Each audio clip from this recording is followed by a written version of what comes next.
As the democratic world is watching in disbelief at the Russian army's full-scale military assault on southern Ukraine, the Canadian Institute of Ukrainian Studies at the University of Alberta stands united with Ukraine and Ukrainians in these critical times. On the second day of war, yesterday, we hosted an inaugural roundtable discussion examining what is at stake in this war. Many questions were asked, and many more still require answering. Some questions may be seen as complex, others may seem simple, but all are important to address. In response to this strong public interest to understand what is happening, the Institute is launching a new rapid response series, Did You Know? CIUS Answers, a daily response to your questions about Russia's war against Ukraine. This series is designed to address your questions directly. Today, I welcome historian Dr. Frank Sysyn. Dr. Sysyn is the director of our Toronto CIUS office and director of the Peter Jacek Center. Welcome, Frank. The question we would like to address today is, are Russians and Ukrainians the same people? Well, this is a question as posed by Putin with the supposition that they are in some way from ancient times a group that was the same and have remained so through a millennium of history. Now, until recently, we would not have dealt with issues such as ethnogenesis, but in the days when the roots programs are so popular, DNA has more and more been studied, so we almost return to this topic. And as far as we can assume, if one looked at DNA or original roots, probably Ukrainians as a group are closer to Poles than they are to Russians. That's only an approximation, because the question is this really a substantive issue? And probably one of the reasons is a large part of the territory that Russians now live on originally was inhabited by Finnic-speaking peoples. And one would assume, therefore, there's a large part of the Russian population quite closely related, if we look through DNA, to the Finnic groups. But it's not really a substantive question. Historically, most people thought about language. Groups, people who could communicate, speak the same language were quite similar. And here it's very clear to whom Ukrainians are the closest. They are the closest to the Belarusians. The two languages are extremely close and remain so. Slavic languages in general are not far apart, but certainly Ukrainian shares particularly vocabulary with Polish in many ways more than it does with Russian. So this would be the issue of where languages come from.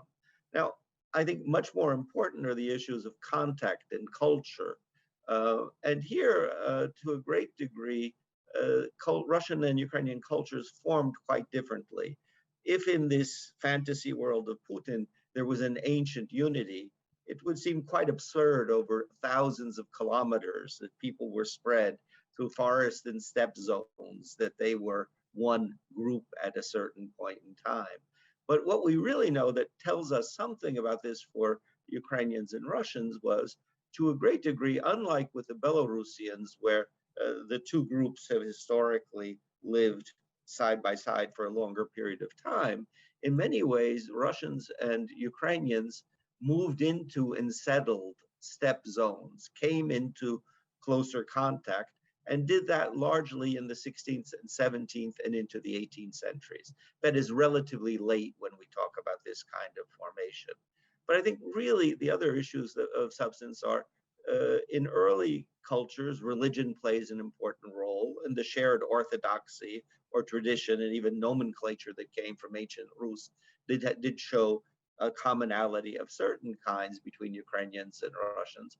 Although when Metropolitan Onufry, head of the Moscow Patriarchal Church in Ukraine, talks about baptism together in one baptismal fount, it's often forgotten that much of the Russian territory wasn't converted till 100 or 200 or 300 years after the area of around Rus, around Kiev, was converted. But let's talk about something that's really substantive. When are ethnies formed? When are national groups formed in the way that we understood them in the 18th and 19th century? And here we know we have already historical sources. Frequently, such groups would describe each other for the way they dressed, the way they looked. We have two words that are used popularly by Russians and Ukrainians for each other. Russians calling Ukrainians khokhol, a word that comes from a forelock that the ancient Cossacks once wore, and the Ukrainians calling the Russians katsap, a word for billy goat, and we assume because Russians wore beards. And this was because the Russian Orthodox form of church did not permit men to shave, whereas in Ukraine, the orthodoxy that was practiced allowed them to do so. So the peoples look different. And then we see that in the 19th century, as these groups come together, there gets to be more mixing, particularly in the southeast areas of Ukraine. Both groups settle the steppe at the same time. But as far as we know, these villages were often totally separate until quite modern times. And the real intermixing comes largely with the Soviet period. Russians moving into cities, Ukrainians at the same time, and moving into new areas. Now, what does this really mean for us? What it should mean is that modern cultural and national identities are formed largely in the 19th and 20th century. It is questionable when Russians emerge fully as a national cultural identity over a large territory. That has to be much studied. For example, when people stop speaking Finnic languages and adopted speaking Russian Slavic, we have to study this and when this comes about in time. And the emergence of modern Ukrainian culture. But above all, their literary languages that spread. And then the national movements, particularly in Ukraine, which saw that people living in different states and empires, particularly the Russian Empire and Austria-Hungary, were one people because they shared language and many customs. The other thing that differentiates the two groups are cultural influences. That is, Ukraine maintained from the time of Old Rus or Kievan Rus much closer contacts with Central Europe. That tie was not broken and participates in many of general European phenomena. That does not happen in Russia. And in Russia, largely the issue until the time of Peter I, whom the Russians call Peter the Great, was did Muscovy or Russia belong to Europe or not?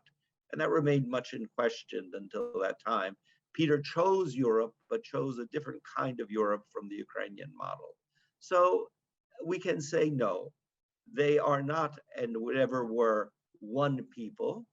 They were not and never were one nation in the sense of an ethno-cultural community, although they have had many contacts historically. And of course, by living in the Russian imperial state, that was a point when Ukrainians often played a great role in the empire's building when Russians move into Ukrainian territories.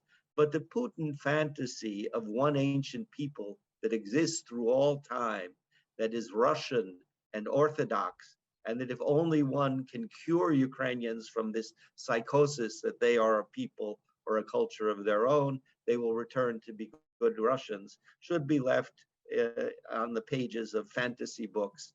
Regrettably, Putin has changed this fantasy into a nightmare for both Ukrainians and Russians. Thank you, Frank. Appreciate it. And to all of you, we ask you to please send us more of your questions and we will do our best to answer all of them. Thank you. See you tomorrow.